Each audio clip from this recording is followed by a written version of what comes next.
آندھی پارٹ 4 آواز لبابہ حیدر پیشکش اردو ناولز اور پرائڈ۔ یہ تیسری رات کا واقعہ ہے۔ 2:30 کا وقت تھا۔ اچانک میری آنکھ کھل گئی۔ 9-10 ماہ کا فرحان میرے پہلو میں کلکاریاں مار رہا تھا۔ خوابگاہ میں ٹیبل لیمپ کی روشنی ایک محدود حصے میں پھیلی ہوئی تھی۔ یہ لیمپ واصف کے سرہانے پڑا رہتا تھا۔ کبھی رات کو سگار کی طلب ہوتی تو وہ یہ لیمپ جلا لیتا تھا۔ میں نے واصف کے پلنگ کی طرف دیکھا مگر وہ وہاں نظر نہیں آیا۔ تب میری نگاہ سامنے نیم تاریکی کی طرف اٹھ گئی اور یکایک جیسے حساسیت سمٹ کر آنکھوں میں آ گئی۔ واصف میرے پلنگ سے صرف 2 گز کے فاصلے پر کھڑا عجیب نظروں سے فرحان کی طرف دیکھ رہا تھا۔ اس کی آنکھیں شراب کے نشے سے مندی ہو رہی تھیں اور چہرے پر سنسنی خیز تاثر تھا۔ اسے دیکھتے ہی میرا ایک بازو غیر ارادی طور پر فرحان کے گرد لپٹ گیا۔ میرے ذہن کے نہا خانوں سے ایک پرہول چیخ ابھری، ثنا اپنے بچے کو بچاؤ، اپنے بچے کو بچاؤ۔ میری آنکھیں واصف کے چہرے پر جمی تھیں جو اب میرے سر پر پہنچ چکا تھا۔ میں نے جلدی سے اٹھ کر فرحان کو گود میں چھپا لیا۔ وہ جو کلکاریاں مار رہا تھا ایک جھٹکے سے سہم کر رونے لگا۔ واصف کی شیطانی سرگوشی کمرے میں گونجی۔ اس کی سانسوں سے الکوہل کے بھپکے اٹھ رہے تھے۔ میں اس کو زندہ نہیں چھوڑوں گا، میں تیرے اس حرامی بچے کو زندہ نہیں چھوڑوں گا۔ میں جیسے اچانک ریزہ ریزہ ہو کر بکھر گئی۔ دفتن وہ کسی درندے کی طرح فرحان پر جھپٹا۔ میں نے پہلو بچایا اور جلدی سے اٹھ کر کھڑی ہو گئی۔ خدا کے لیے واصف ہوش کرو، یہ کیا کر رہے ہو تم؟ بکواس بند کر کتیا، میں اس گناہ کی نشانی کو ختم کر دوں گا، اپنے ہاتھوں سے اس کا گلا گھونٹ دوں گا، چھوڑ دے اسے۔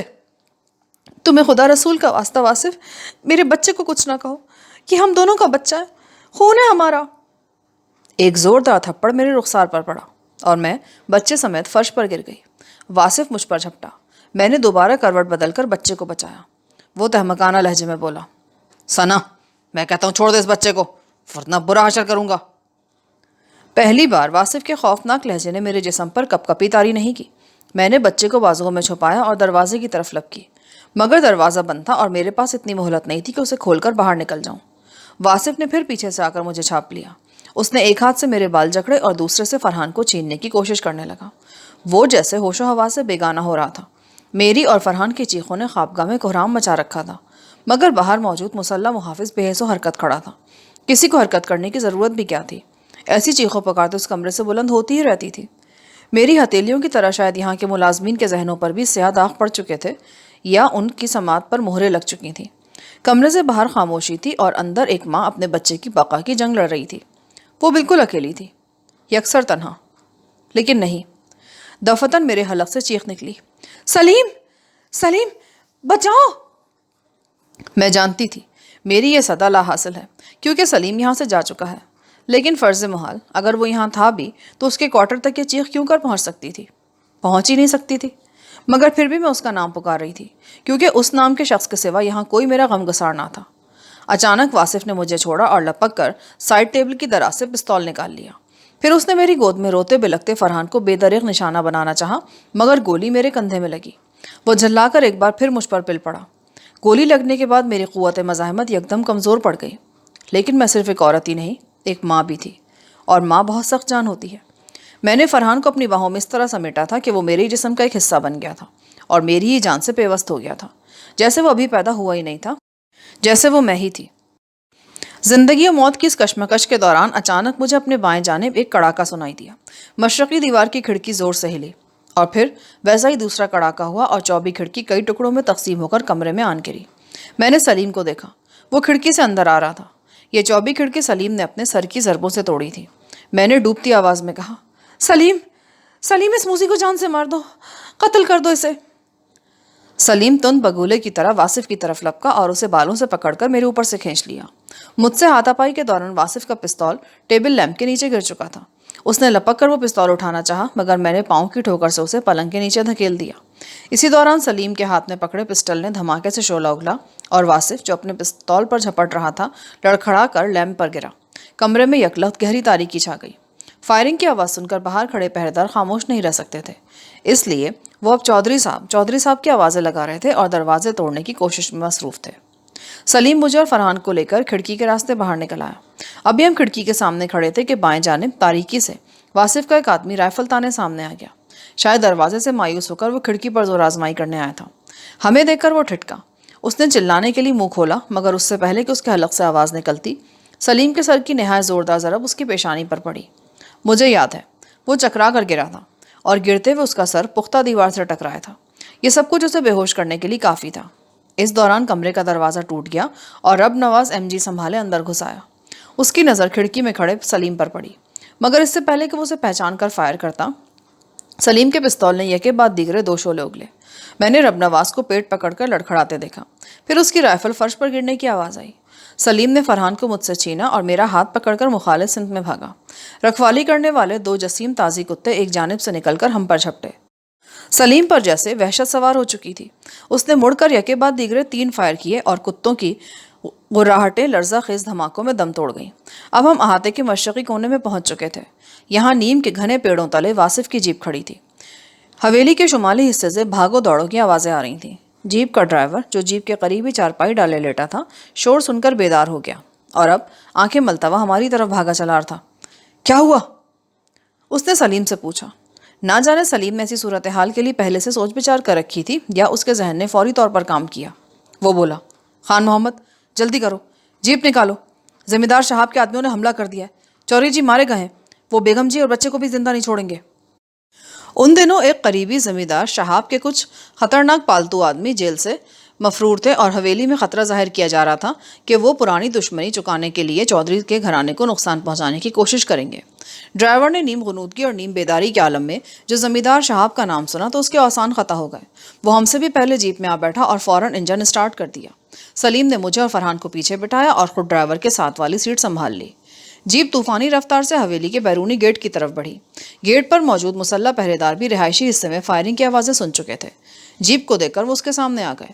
ڈرائیور کڑک کر بولا، تم یہاں کھڑے ہو، ادھر شہاب کے آدمیوں نے حملہ کر کے چودھری جی کو مار ڈالا ہے۔ دونوں پہرے دار رائفلیں تھامے بکٹوٹ رہائشی حصے کی طرف بھاگے۔ اس دوران سلیم اتر کر گیٹ کھول چکا تھا۔ جیپ گیٹ سے نکلی اور ہمیں لے کر آندھی کی طرح بڑی سڑک کی طرف بڑھنے لگی۔ بڑی سڑک پر پہنچنے سے پہلے ہی سلیم نے ڈرائیور سے چھٹکارا حاصل کر لیا۔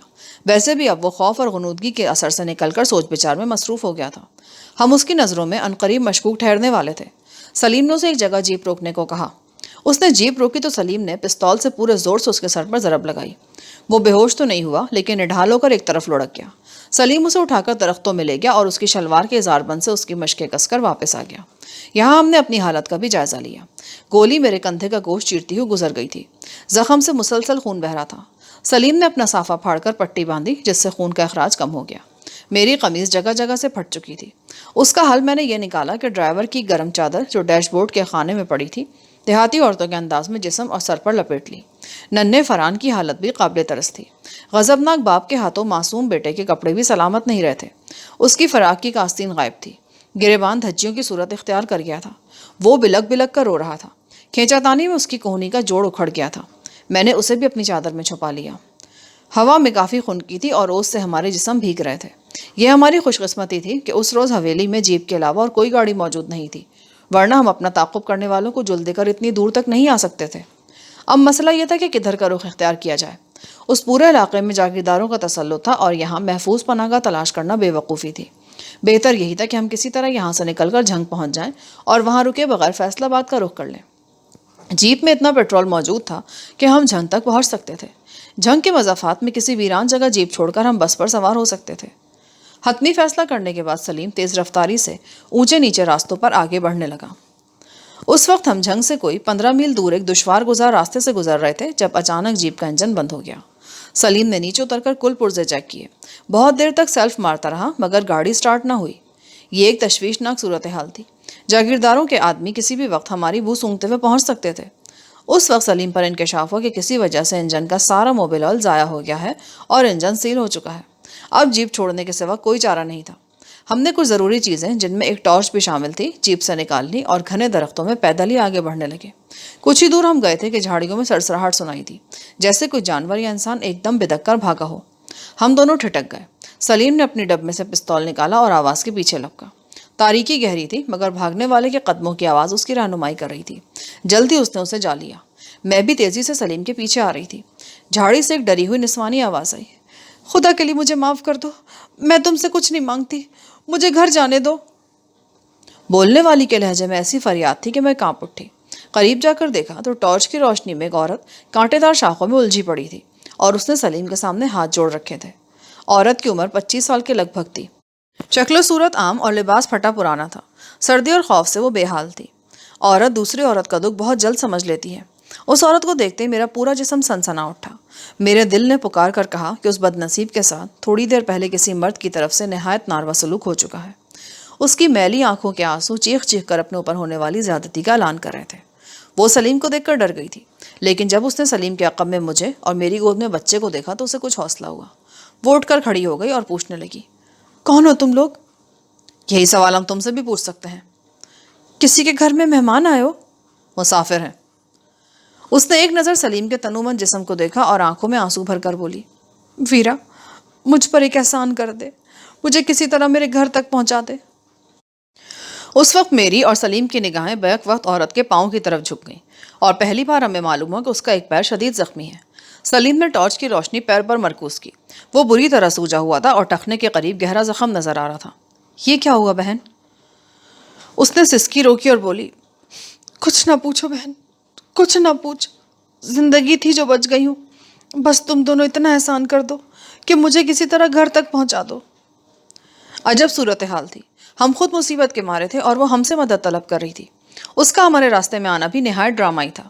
شاید رات کی تاریکی ہوتی ایسی ہی کہانیوں کو جنم دینے کے لیے ہے۔ سلیم نے سوالیہ نظروں سے میری طرف دیکھا۔ میں نے آگے بڑھ کر عورت کو سہارا دیا۔ دوسری طرف سے سلیم نے اس کا بازو تھاما۔ وہ اپنے مفلوج پاؤں کو گھسیٹتی ہوئی ہمارے ساتھ چلنے لگی۔ ہر قدم پر اس کے ہونٹوں سے کرہا نکل جاتی۔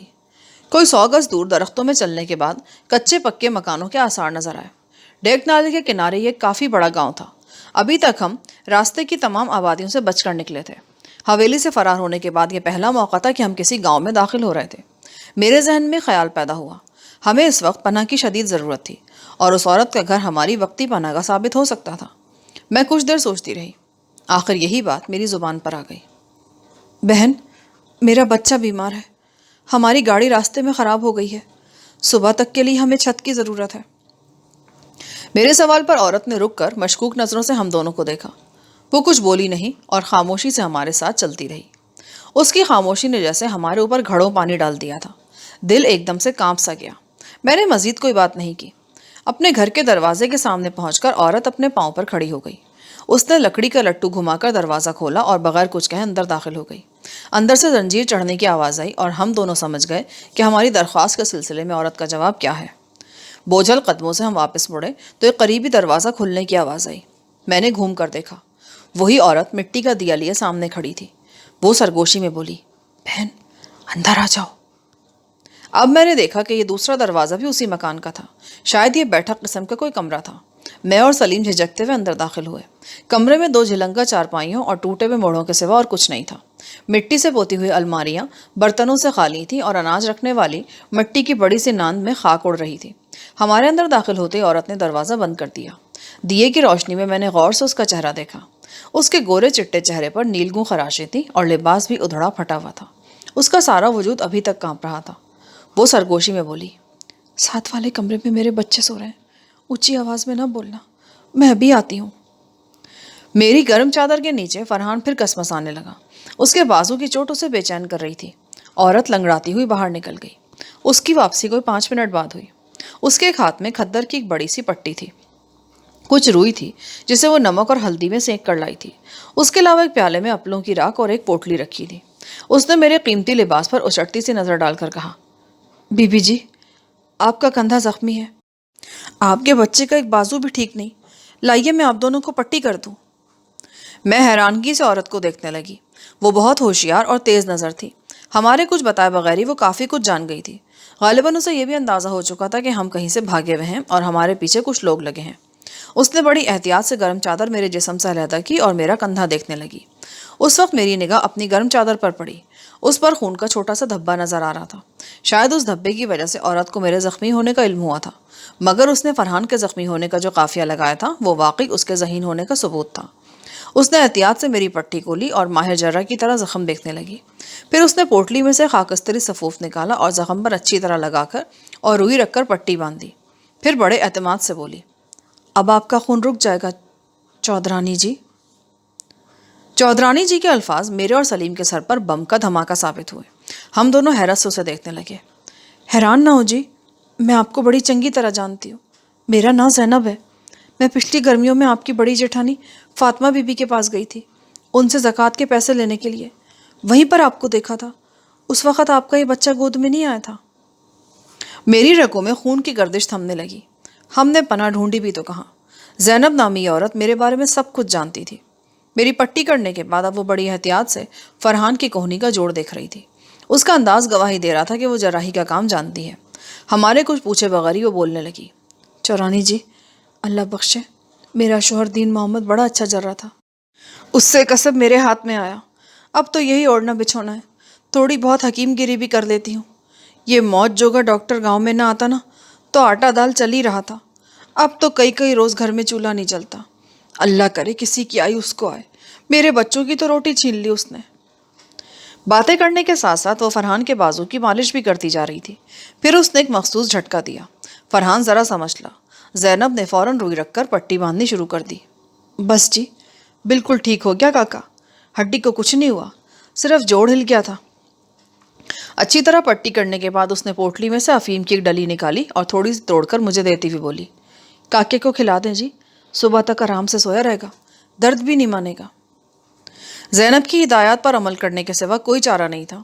میں نے فرحان کو افیم کی ڈوز دے دی. وہ ساتھ والے کمرے سے ایک بوسیدہ لحاف لائی اور چارپائی پر ڈال دیا. اب آپ دونوں آرام کریں، میں اپنے موت جوگے پیر کی بھی خبر لے لوں. یوں لگتا تھا کہ موت جوگا اس کا تکیہ کلام ہے. وہ اٹھی اور لڑکھڑاتی ہوئی بغلی دروازے کی طرف بڑھی. معلوم ہوتا تھا وہ اپنے ساتھ کچھ دیر پہلے پیش آنے والے حادثے کو بالکل فراموش کر چکی ہے. عجیب عورت تھی وہ. سلیم کی آنکھوں میں اس کی طرف سے شکوک تھے. میں خود بھی تذبذب میں تھی. اس چالاک عورت پر قطعی بھروسہ نہیں کیا جا سکتا تھا. اگر وہ جاگیردار گھرانے سے واقف تھی تو ہمیں پناہ دینے کا تصور بھی نہیں کر سکتی تھی. اس لیے بہتر یہی تھا کہ فوراً کسی ذمہ دار شخص یعنی گاؤں کے چودھری یا نمبردار وغیرہ کو ہماری موجودگی سے باخبر کرے اور اپنے پر آنے والی مصیبت ٹالے. اس صورت میں ہو سکتا تھا کہ اسے کچھ انعام شنام بھی مل جاتا. وہ دروازے میں سے نکلنے لگی تو میں نے آہستگی سے کہا، زینب ٹھہرو، میں بھی تمہارے ساتھ چلتی ہوں. اس نے میری بات کا دوسرا مطلب لیا. میں بہت شرمندہ ہوں. گھر میں صرف 2 ہی لحاف تھے، دوسرا میرے بچوں پر ہے جی. کوئی بات نہیں، تھوڑی رات رہ گئی ہے، میں لحاف کے بغیر بھی گزارا کر سکتی ہوں. وہ مجھے ساتھ لے کر دوسرے کمرے میں آئی. یہاں 4 بچے ایک ہی لحاف میں سوئے ہوئے تھے. دیے کی مدھم روشنی میں ان کے چہرے کچھ اور بھی مدقوق اور زرد نظر آتے تھے. بڑی بچی کی عمر کوئی 8 سال اور سب سے چھوٹے لڑکے کی عمر 1.5-2 سال تھی. بچوں پر طائرانہ نگاہ ڈالتی ہوئی میں زینب کے ساتھ ایک چھوٹے سے کوٹھے میں آ گئی. یہ کوٹھا باورچی خانے، سٹور اور شاید کبھی کبھی بیڈ روم کا کام بھی دیتا تھا. زینب نے چولہے میں اپلوں کی آگ جلائی. مجھے بیٹھنے کے لیے لکڑی کی چوکی دی اور خود بھی ایک ایسی ہی چوکی پر بیٹھ گئی. پھر وہ اپنے زخمی پاؤں کو حرارت پہنچانے لگی. غالباً اسے شدید قسم کی موچ آئی تھی اور سردی کی وجہ سے پاؤں بالکل اکڑ گیا تھا. اس نے پوٹلی میں سے ایک تیل نکالا اور خود ہی پاؤں کے لاج معالجے میں مصروف ہو گئی. کوئی آدھے گھنٹے بعد وہ پاؤں پر پٹی کر چکی. زینب، کچھ بتاؤ گی نہیں؟ کیا ہوا ہے تمہارے ساتھ؟ میرے سوال نے اسے ایکا-ایکی پھر غم و اندو کے گرداب میں دھکیل دیا.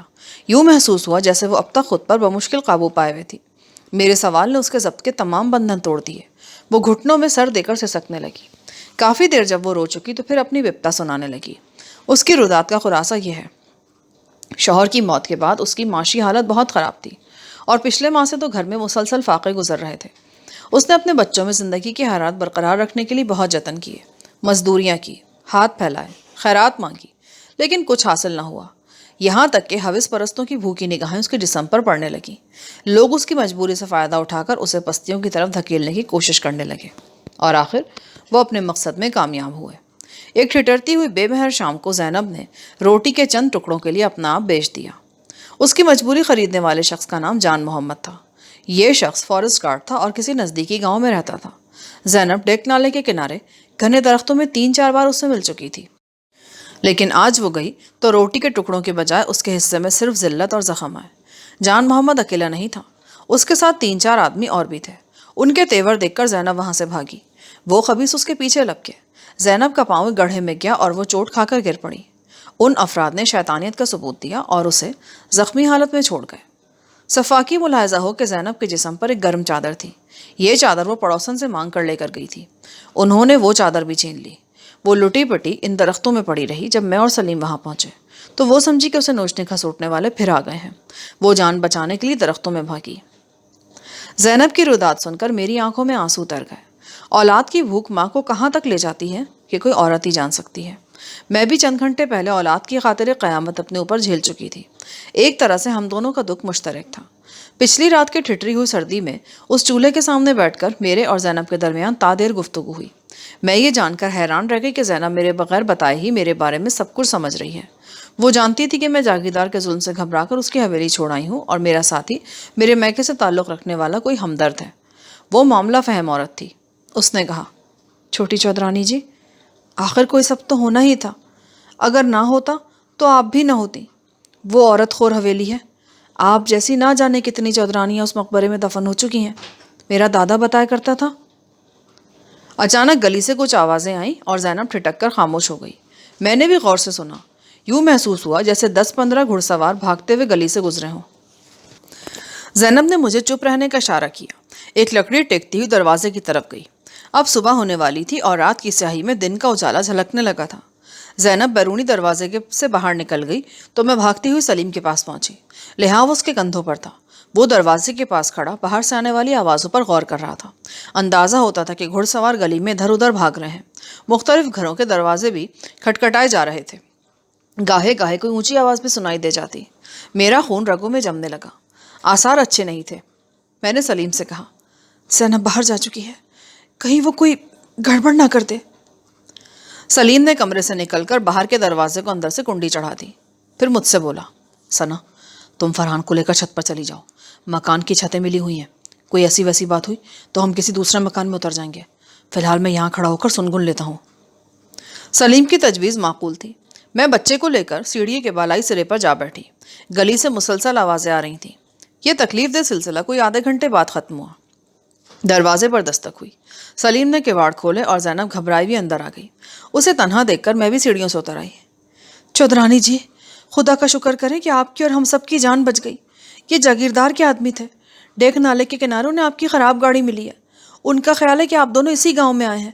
وہ تو خدا کا شکر ہے کہ ان کے ساتھ کوئی کھرا اٹھانے والا نہیں تھا، ورنہ وہ سیدھے میرے دروازے تک آ جاتے۔ مگر ابھی بھی خطرہ پوری طرح ٹلا نہیں ہے۔ وہ آگے گئے ہیں، ہو سکتا ہے کہ دوبارہ آ جائیں۔ کچھ سوچ کر میں نے اپنی ایک طلائی چوڑی اتاری اور زینب کو تھماتے ہوئے کہا، زینب، جہاں اتنا احسان کیا، تھوڑا سا اور کر دو۔ کسی طرح اس چوڑی کو فروخت کروا کر کچھ روپوں کا انتظام کر دو۔ ہم چاہتے ہیں کہ آج اندھیرا ہوتے ہی تمہارے گھر سے نکل جائیں۔ زینب سوچ میں پڑ گئی۔ شاید سوچ رہی تھی کہ یہ قیمتی چوڑی لے کر وہ کس کے پاس جائے۔ پھر اس کے ذہن میں کوئی بات آئی۔ ٹھیک ہے جی، میں اپنے بھائی کو بلواتی ہوں، وہ کچھ نہ کچھ ضرور کرے گا۔ سلیم نے کہا، اس کے علاوہ ہمیں 2 جوڑے کپڑے کی بھی ضرورت ہے۔ ایک زنانہ جوڑا تو میرے پاس ہے جی، چودرانی جی کو بالکل ٹھیک آئے گا۔ مردانے کا مسئلہ ہے، ابھی دن چڑھتا ہے تو میں پڑوسن سے بات کرتی ہوں۔ زینب، تم سمجھدار ہو، تمہیں کچھ بتانے کی ضرورت تو نہیں، پھر بھی جو بھی کچھ کرنا احتیاط سے کرنا۔ تمہارے گھر میں ہاون دستہ تو ہے نا؟ چوڑی بھائی کو دینے سے پہلے اس میں اچھی طرح کوٹ لینا۔ آپ فکر نہ کریں جی، میں سب کچھ سمجھ رہی ہوں۔ اس نے مجھے اور سلیم کو گھر کی پچھلی کوٹری میں بند کر کے باہر سے تالا ڈال دیا اور ہدایت کی کہ کوئی آواز نہ نکالے اور بہتر ہے کہ بچے کو مسلسل سوتا رکھیں۔ وہ نہیں چاہتی تھی کہ اس کے بچوں کو بھی ہماری موجودگی کا علم ہو۔ دوپہر 1 بجے آ کر اس نے ہمیں کپڑوں کے 2 جوڑے دیے اور بتایا کہ اس کا بھائی چوڑی لے کر جھنگ گیا ہوا ہے اور وہ شام سے پہلے پہلے واپس آئے گا۔ وہ ہمارے لیے کھانا بھی لے کر آئی تھی، جس میں ساگ، تندوری روٹی، چاٹی کی لسی اور اچار شامل تھا۔ پتہ نہیں بیچاری نے یہ انتظام کیسے کیا تھا۔ ہم دونوں زینب کے لیے دل میں بہت احسان مندی محسوس کر رہے تھے اور اس کا احسان چکانے کا بہترین طریقہ یہی تھا کہ جانے سے پہلے اس کی مالی مدد کی جائے۔ میرے جسم پر کچھ نہیں تو 30-35 ہزار کا سونا موجود تھا اور میں اس قابل تھی کہ اس کی مدد کر سکوں۔ شام سے ذرا پہلے اس نے 2 تولے سونے کی قیمت، جو اس وقت 4000 روپے تھی، لا کر میرے ہاتھ پر رکھ دی۔ تاہم اس کے ساتھ ہی وہ ایک بری خبر بھی لے کر آئی تھی۔ اس نے ایک مڑا توڑا اخبار ہمارے سامنے پھیلا دیا۔ یہ اخبار اس کے بھائی نے شہر سے خریدا تھا۔ اخبار کے پچھلے صفحے پر میری اور سلیم کی تصویر کے ساتھ یہ سنسنی خیز خبر موجود تھی، بیوی نے آشنا کے ساتھ مل کر شوہر کو قتل کر دیا۔ تفصیلات میں درج تھا کہ جاگیردار واصف چنگیزی کو کل ان کی بیوی ثنا نے اپنے آشنا سلیم کے ساتھ مل کر موت کے گھاٹ اتار دیا۔ واصف چنگیزی پر عقب سے گولی چلائی گئی جو ان کی گردن کو چیر کر دماغ میں پہنچ گئی۔ وہ موقع پر ہی ہلاک ہو گئے۔ ان کے مسلح محافظ رب نواز کو شدید زخمی حالت میں اسپتال پہنچایا گیا ہے۔ حویلی کے 2 اور ملازم، جن میں واصف چنگیزی کا ڈرائیور بھی شامل ہے، معمولی زخمی ہوئے ہیں۔ مجرموں کی تلاش میں پولیس سرگرمی سے چھاپے مار رہی ہے۔ یہ خبر مجھ پر سکتہ طاری کرنے کے لیے کافی تھی۔ میرے بدترین خدشات حقیقت کا روپ دھار چکے تھے۔ میں جو ایک چیونٹی کی جان لینے کا بھی حوصلہ نہیں رکھتی تھی، آج ایک قاتلہ تھی، اور مجھ پر اپنے شوہر کو قتل کرنے کا الزام تھا۔ کتنی ہی دیر ہم دونوں ایک دوسرے سے کوئی بات نہ کر سکے۔ ذہنوں میں ہلچل سی مچی ہوئی تھی، صورتحال سنگین تر ہو گئی تھی۔ اس خبر کا مطلب یہ تھا کہ جاگیردار کے پالتو گنڈے ہی نہیں، پولیس بھی ہمیں سرگرمی سے تلاش کرتی پھر رہی ہے۔ اخباروں میں ہماری تصویریں شائع ہو چکی تھیں، اور اب اس چار دیواری سے باہر ہمارے لیے خطرات ہی خطرات تھے۔ زینب بھی صورتحال کو سمجھ رہی تھی۔ ایک عورت ہونے کے باوجود وہ اب تک نہایت حوصلے اور جرأت سے ہمارا ساتھ دے رہی تھی۔ وہ معصوم بچوں کی ماں تھی، ہماری وجہ سے اس پر بھی مصیبتوں کے پہاڑ ٹوٹ سکتے تھے، مگر وہ سب کچھ جانتے ہوئے بھی ہمیں تحفظ دے رہی تھی۔ اس نے کہا، چودرانی جی، فی الحال یہاں سے جانے کا خیال دل سے نکال دے۔ اس موت جوگی اخبار نے آپ کو ہر طرف نشر کر دیا ہے جی، آپ پر الزام بھی بڑے سخت لگائے گئے ہیں۔ ذرا یہ معاملہ ٹھنڈا ہو لینے دیں، پھر یہاں سے نکلے۔ میں اپنے دونوں بڑے بچوں کو آپ کے بارے میں بتائے دیتی ہوں، مجھے یقین ہے وہ باہر بات نہیں کریں گے۔ بس آپ یہ کوشش کریں کہ کاکا زادہ روئے نہ۔ زینب دروازے کو باہر سے تالا لگا کر چلی گئی، اور ہم دیے کی مدھم روشنی میں اپنی سوچوں سے جنگ لڑنے لگے۔ اور وہیں پر مجھ سے وہ غلطی ہوئی جو نہیں ہونی چاہیے تھی۔ شاید اس غلطی کی وجہ یہ تھی کہ میں سلیم کے مزاج سے پوری طرح آگاہ نہیں تھی۔ مجھے اس آتش فشاں کی خبر نہیں تھی جو اس کے سینے کی گہرائی میں ہر وقت دہکتا رہتا تھا، اور جسے جگانے کے لیے صرف ایک اشارے کی ضرورت ہوتی تھی۔ میں چونکہ اس وقت خود بھی صدمے سے دوچار تھی، اسی لیے میں نے سلیم کو اس گفتگو کے بارے میں بتا دیا جو چند ہفتے پہلے واصف چنگیزی اور میڈم نادرہ کے درمیان ہوئی تھی۔ میں نے سلیم پر واضح کر دیا کہ میری اور اس کی بربادیوں کی اصل جڑ نادرہ ہی ہے۔ یہی وہ عورت ہے جس نے پرانی عداوت کی وجہ سے بدنیتی کا مظاہرہ کیا اور مجھے واصف چنگیزی کی بیوی بنا کر حویلی کے جہنم میں دھکیل دیا، اور یہی وہ عورت ہے جو اب ایک گہری سازش کے تحت واصف کو اس کے یعنی سلیم کے خلاف بھڑکا رہی تھی۔ میں نے کہا، سلیم، اسی لیے میں تمہیں بار بار حویلی سے چلے جانے کا مشورہ دیتی تھی۔ مجھے معلوم تھا کہ وہ بدذات میری زندگی تو برباد کر ہی چکی ہے، اب تمہیں بھی جاگیردار کے ہاتھوں قتل کروا کے رہے گی۔ اس کے دل میں تمہاری دشمنی کی جڑیں بہت گہرائی میں اتری ہوئی ہیں۔ وہ ہر پل تمہاری خبر رکھتی تھی۔ اسے یہاں تک معلوم تھا کہ تم نے جیل سے رہا ہونے کے بعد ایک پستول خریدا ہے، اور اب یہ پستول واصف کے خلاف کام آئے گا۔ میں روتی رہی اور سلیم کے سامنے اپنے دل کے پھپولے پھوڑتی رہی۔ وہ خاموشی سے سنتا رہا۔ اس کے سننے کا انداز بتا رہا تھا کہ میری باتوں سے اس کے بہت سے اندیشے درست ثابت ہو گئے ہیں۔ یہ اس سے اگلی رات کا واقعہ ہے، کوئی 11-12 کا وقت ہوگا۔ دوران نیند کندھے سے اٹھنے والی ٹیس نے مجھے جگا دیا۔ چارپائی کے نیچے رکھی لالٹین کی مدھم لو کمرے کے انتہائی حصے میں معمولی روشنی بکھیر رہی تھی۔ یہ لالٹین کچھ دیگر سودا سلف کے ساتھ زینب آج ہی بازار سے خرید کر لائی تھی۔ میں نے حسب عادت سر اٹھا کر دیکھا، فرحان گہری نیند سو رہا تھا۔ اچانک میری نگاہ سلیم کی طرف اٹھ گئی۔ وہ میری طرف پشت کیے کھڑا تھا، اس کے پیر میں چپل تھی اور کندھے سے گولیوں کی پٹی لٹک رہی تھی۔ وہ کہیں جانے کے لیے تیار نظر آتا تھا۔ شاید کچھ دیر میری آنکھ مزید نہ کھلتی تو وہ کھڑکی کے راستے باہر نکل چکا ہوتا۔ میں چونک کر اٹھ بیٹھی۔ کہاں جا رہے ہو سلیم؟ اس نے مڑ کر میری طرف دیکھا۔ خدا کی پناہ، میں لرز کر رہ گئی۔ اس کی آنکھیں کسی درندے کی طرح روشن تھیں۔ وہ بالکل ایک بدلا ہوا آدمی نظر آ رہا تھا۔ مجھے لگا جیسے میں اسے پہلی بار دیکھ رہی ہوں۔ اس کے چہرے کی ایک ایک رگ تنی ہوئی تھی۔ میں نے پھر حوصلہ کر کے پوچھا، کہاں جا رہے ہو سلیم؟ ایک کام سے جا رہا ہوں، کل رات 12 بجے سے پہلے واپس آ جاؤں گا۔ وہ عجب آواز میں پھنکارا، ایسا بھی کیا ضروری کام ہے؟ تمہیں معلوم ہے نا یہاں سے نکلنا کس قدر خطرناک ہے؟ بحث مت کرو، مجھے سب کچھ معلوم ہے۔ کیا کام ہے؟ مجھے نہیں بتاؤ گے؟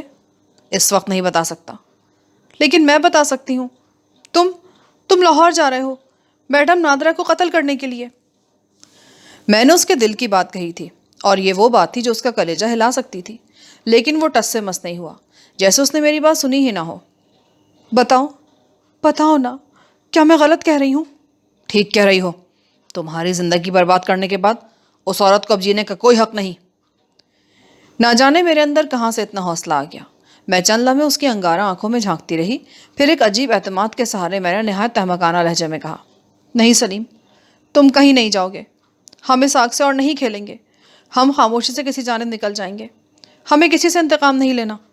نہیں ثنا، یہ نہیں ہوگا۔ وہ عورت آج رات کی صبح نہیں دیکھے گی۔ یہ میرا آخری فیصلہ ہے۔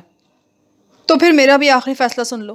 اس گھڑی کے بعد تم میری صورت کبھی نہیں دیکھو گے۔ مجھے اب کسی کی پرواہ نہیں۔ وہ جیسے غضب میں دیوانہ ہو چکا تھا۔ اس نے ایک جھٹکے سے اپنا بازو چھوڑایا اور کھڑکی کی طرف بڑھا۔ میں نے لپک کر اس کا کرتا کھینچ لیا۔ نہیں سلیم، میں تجھے نہیں جانے دوں گی۔ وہ خود کو چھڑانے کی کوشش کرنے لگا۔ یہاں پر پارٹ 4 کا اختتام ہوتا ہے۔ آگے کہانی سننے کے لیے پارٹ 5 سماعت فرمائیں۔